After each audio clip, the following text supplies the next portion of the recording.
Sạch cái này. Sạch cái.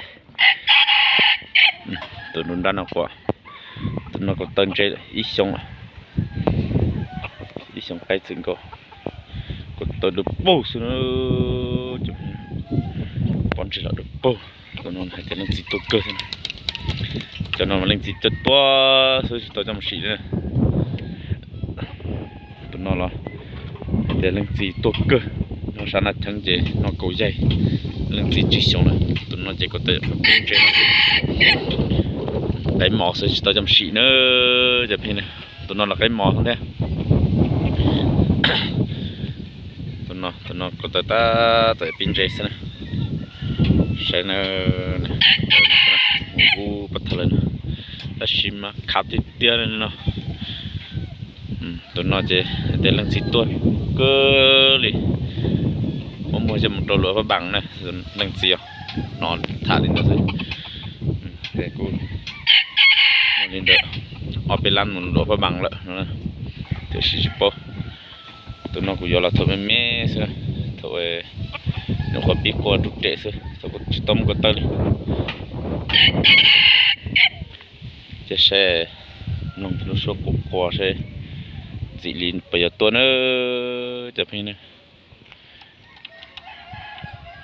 khát tiền nó nói là nó chụp hết cái kia cái chỉ chụp khát chúa lo tên nông này trồng này nó ta thế nào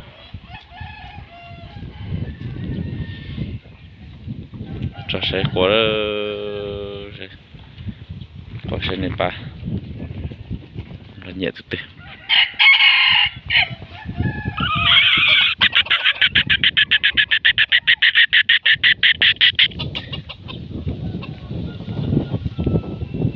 sao tao nó mà chốt tên nó mà nó phun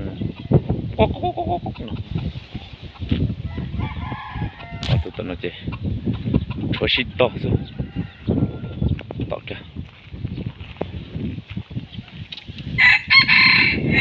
đây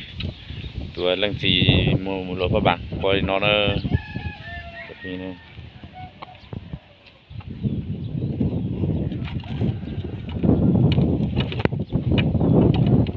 khó tụi nó đã sao stop rồi nó chỉ sẽ thôi khá sẽ chỉ qua để chúng kia đến nó cái từ cam nó ta về phê sự tộc cái này ta sẽ bắn chết được bầu xuống này còn tới một súng tiêu tiêu cái tới giặc khăn trong tiêu tiêu chỉ tiêu chỉ lon tính sai quá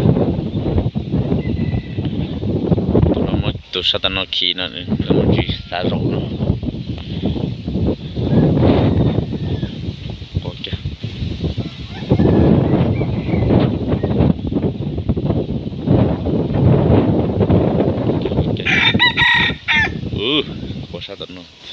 sao tận nó mà một hai súng đam mà chỉ xa đi nè ô sư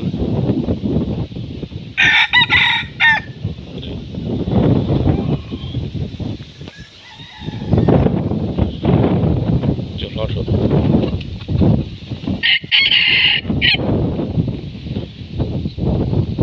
ok cho nó đi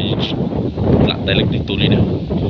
tụi bò sẽ sáng nó này sai đó tụi bò nó trong nơi tụi bò nó cũng trong xì hai trong nữa than sáng than trâu rồi than qua đi xí là tụi bò nó ta xí mà cái củ kia nó rẻ tua nè mà chỉ thon được nơi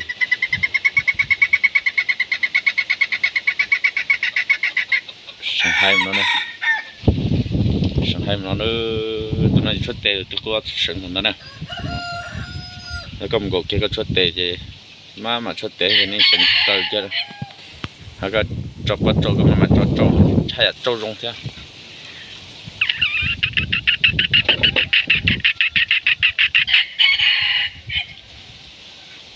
quan của tôi chăm chỉ hay không ok cơ này chỉ tâm chỉ nhưng cái quan trở thế này thế mà hay à sinh một xíu nữa tụi nó cũng